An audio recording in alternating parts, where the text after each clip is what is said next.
setengah itu kok ada ikut jeneng obat nanti kepastian. komen-komentarin Makanya ayat-ayat itu masih menjawab keraguan orang Yahudi. Dan Muhammad kenapa jadi nabi? Dia itu anaknya siapa, turunannya siapa? Padahal di Taurat dan Injil jelas aturan nabi itu zuriyatam ba'duha min ba'd. Tidak boleh nabi turunan parlan, tidak boleh. Lek bener, kalau dia bukan keturunan nabi, kita tetap diperintah oleh Allah Subhanahu wa taala untuk memuliakan orang lain, apalagi mereka memiliki keistimewaan. Misalnya kono ngalim, lah nek salah, fatwa itu salah, kemudian ternyata ada darah Rasulullah dalam tubuh beliau itu, terus mau sesuk ning ora maksar, terus simpangan mbek Kanjeng Nabi didangu. Lah kowe mbiyen iki termasuk bocah sing gak demen kambek putu-putuku ya? Nah, jawabanmu piye aku pengen roh,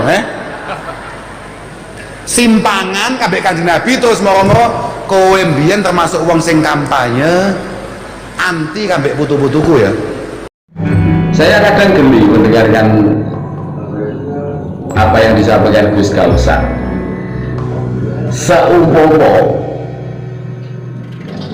singkok omong ini hampir palsu, terus seumpama beneran hampir tenan sesuk lek ketemu Kanjeng Nabi ning yaumil mahsyar, kaya bingung. Kowe lho sing anu putuku. Itulah bahasa-bahasa balagh itu tasawuf, jadi menggambarkan sesuatu yang akan terjadi kan gitu. Wah, seakan-akan yo kali ini jawab gampang loh. Putune jenengan nakal, jangan urung dunia Kanjeng Nabi kan ngono selesai. Mau akal hanya dia nakal apa? Terus kordiran duit banget ya. Ya kan nakal loh. Ngerti lagi rokok ngene bakal dijoli rokok kan ya nakal ya maksa. Assalamualaikum warahmatullahi wabarakatuh. Seluruh bangsa dan setanah air, jumpa lagi di channel Jagat Lupitu. Semoga dalam keadaan sehat, tak kurang satu apa. Salam sejahtera buat kita semua. Rahmah barokah salam Allah curahkan untuk kita semua. Kembali saya menanggapi mengenai ceramah Gus Kausar terkait dengan zat, darah ataupun sifat dzurriyyah Rasulullah Shallallahu Alaihi Wasallam. Bagaimana Gus Kausar menyampaikan bahwa darah itu tidak ada artinya, tidak ada apa-apanya. Justru yang sedang diributkan saat ini adalah darah, zat, biar jelas. Bagaimana darah itu mengalir menetes di dzurriyyahnya, di anak cucunya. Tersambung tidak darahnya, tali rahimnya itu tersambung atau tidak.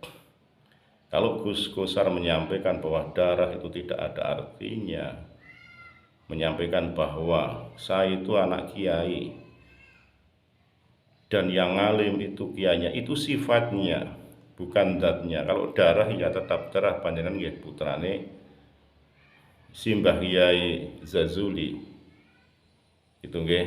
Jadi bicara masalah zat tetap harus disampaikan secara betul, dicari datanya secara betul. Karena apa? Kita kadang di kaum Jawa pun tetap masalah nasab dipertanyakan karena takutnya nanti ada perkawinan sejarah. Harus jelas kamu putrane siapa, mbahnya siapa, kamu dari mana, biar nanti tidak ada perkawinan sedarah. Itu zat, darah. Kalau sifatnya berbeda-beda, karena ayah belum tentu sama sifatnya dengan mbahnya, belum tentu sama sifatnya dengan anak dan cucu cicitnya. Kalau yang selama ini mengaku dzurriyyah Rasul, secara sifat tidak sama. Ada yang arogan, ada yang provokatif, ada seringnya membenci, membuli. Kalau Kanjeng Nabi sendiri tidak. Ya. Apa yang disampaikan oleh Gus Kausar terkait masalah tesis ilmiah Kiai Madudin, manakala itu benar ya dipersilahkan, mau mana salah. Nanti di padang mahsyar ketemu Kanjeng Nabi, kita minta syafaat dipaitu oleh Kanjeng Nabi, kamu dulu tidak percaya dengan dzurriyyahku. Itu kan bahasa-bahasa belum terjadi, ini bahasa-bahasa masih tasawur ya, bahasanya masih gelambyang lah. Iya nek iya, perkiraan, prasangka, zon, itu. Kalau istilahnya nanti kan juga seandainya kita ditanya betul utawanya orang-orang yang istilahnya mempertanyakan keabsahan para Habib di Indonesia, nyambung nggak ke dzurriyyah Rasul, manakala nyambung ditanya dzurriyyah Rasul, kan mereka punya jawaban masing-masing karena mereka punya histori sejarah masing-masing terkait dengan Habib yang ada di Indonesia ya. Contohnya ini ada Kang Bejo menyampaikan bahwa cukup nanti dijawab, ya Rasul, cucu panjenengan nakal-nakal, seneng nyuwuni arto rokok dan sebagainya, umpama seperti itu. Juga yang disampaikan oleh Gus Baha, kaum awali itu nakal-nakal dan sebagainya. Nah itu kan juga sebagai bukti kepada Kanjeng Nabi ya.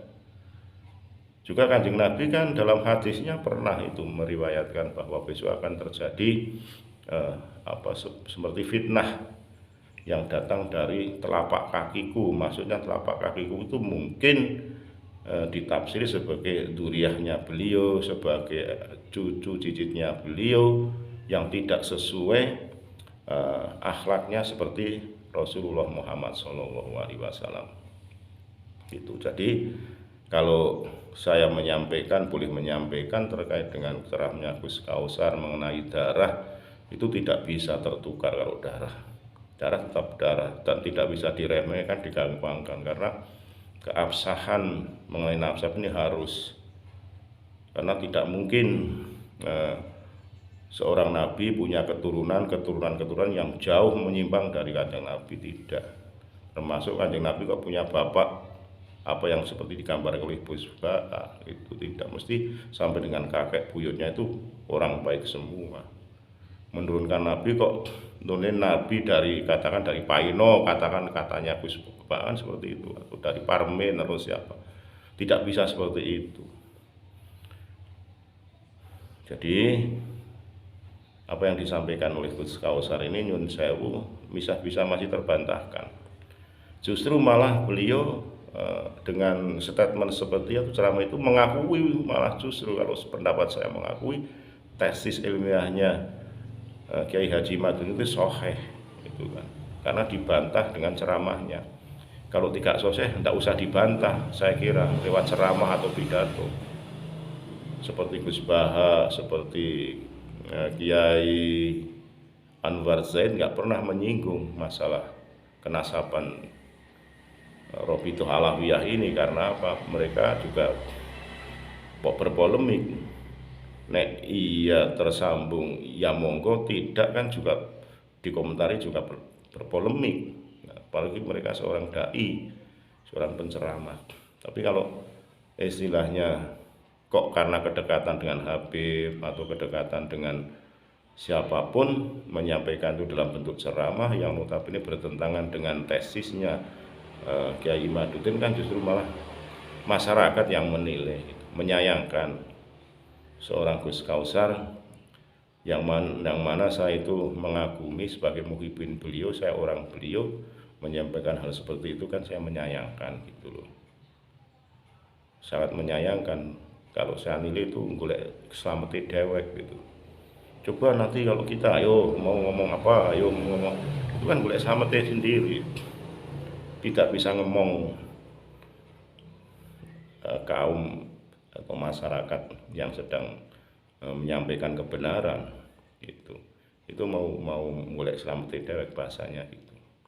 Kalau bisa justru masih di tengah-tengah, ya monggo yang sedang mencari kebenaran, karena itu juga ditakutnya nanti nama baik Rasulullah disalahgunakan oleh oknum yang mengaku-ngaku dzurriyyahnya itu. Yang mau tidak mau diam ya monggo, kok yang mau mencari data secara ilmiah monggo nanti diadu dengan datanya Kiai Madudin, itu malah bagus komentar seperti itu. Sekali lagi mohon maaf, segala hilaf kus kausa, NKRI Agama di Nusantara milik kita. Assalamualaikum warahmatullahi wabarakatuh.